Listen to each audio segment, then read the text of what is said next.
Grief doesn't follow rules. It doesn't wait for clarity or permission.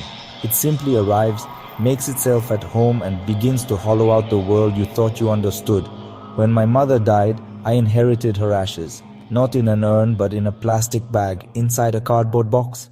For months she sat quietly in the back of my closet, out of sight but never out of mind.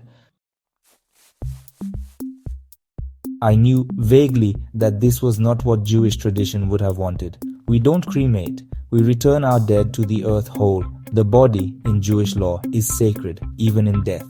But cremation had already happened. It was over. Whether it was her wish or someone else's decision, I wasn't sure. What I did know was that I was a Jew with a bag of ashes in a box, and I didn't know what to do. Eventually I told my rabbi I expected judgment, maybe even rebuke. Instead I got quiet concern and a simple, devastating truth. It was forbidden to keep her ashes, especially because she'd been cremated. But instead of leaving me with guilt, he offered help. "Let's do what we can do," he said.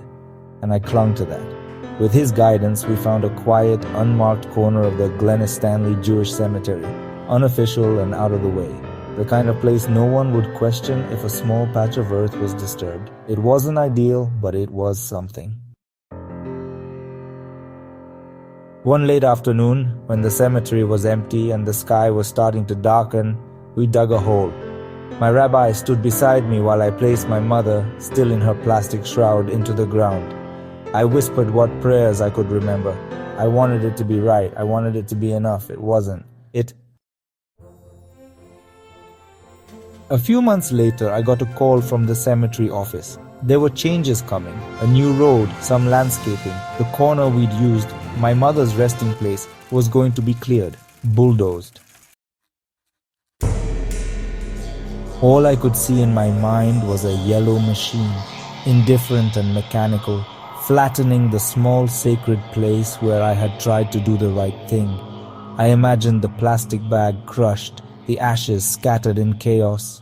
The effort I'd made, secretive, loving, scared, wiped away without a trace. I couldn't let that happen. I wouldn't.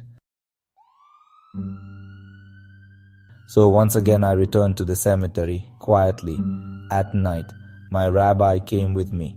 No fanfare, no ceremony, just the two of us and the dirt. We dug until we found the box. And then I saw something I hadn't noticed before, or maybe I had, and just hadn't wanted to face it. My mother's ashes were still sealed inside the plastic bag. Even in burial, she wasn't touching the earth. The whole idea of dust to dust had been blocked by Ziploc and modern packaging. Something inside me broke open, not with grief, but with a kind of instinctual knowing. This wasn't just about tradition anymore. This was about connection, about letting her finally return to the ground in the most basic human way. So I did what needed to be done. I tore the bag open. Her ashes, soft and grey like memory itself, fell into the new hole we had dug in the proper plot I'd now purchased. Not an overlooked corner, not a workaround, a real rightful resting place. Only then did I feel like she had truly been buried. Buying a cemetery plot is one of the strangest purchases a person can make. It feels abstract, until it isn't. This one cost money I didn't have to spare. But it was the right thing, not just for her, but for me. To have a place that couldn't be bulldozed, a place where grief could rest without fear of being uprooted. And my rabbi, this quiet, generous man, stood by me both times. He didn't quote scripture. He didn't talk much at all. He just showed up, dug, prayed, witnessed. Without him, I might have let my mother stay in a closet forever. I pray for his soul and his descendants often. May they be protected. May they never know the kind of disorientation that comes from trying to honor the dead when tradition and life don't line up. Cremation is forbidden in Jewish law. Ashes aren't supposed to exist, and yet they do. And here we are, the living, left to bridge the gap between law and love, between ancient rules and modern reality. In the end, what mattered most wasn't the law, it was the act, the effort. the stubborn, faithful insistence on getting it right, even if it took more than one try. My mother is in the ground now. Her ashes touched the earth. I dug twice, I buried her 3 times. Each one felt like a different chapter of the same love story.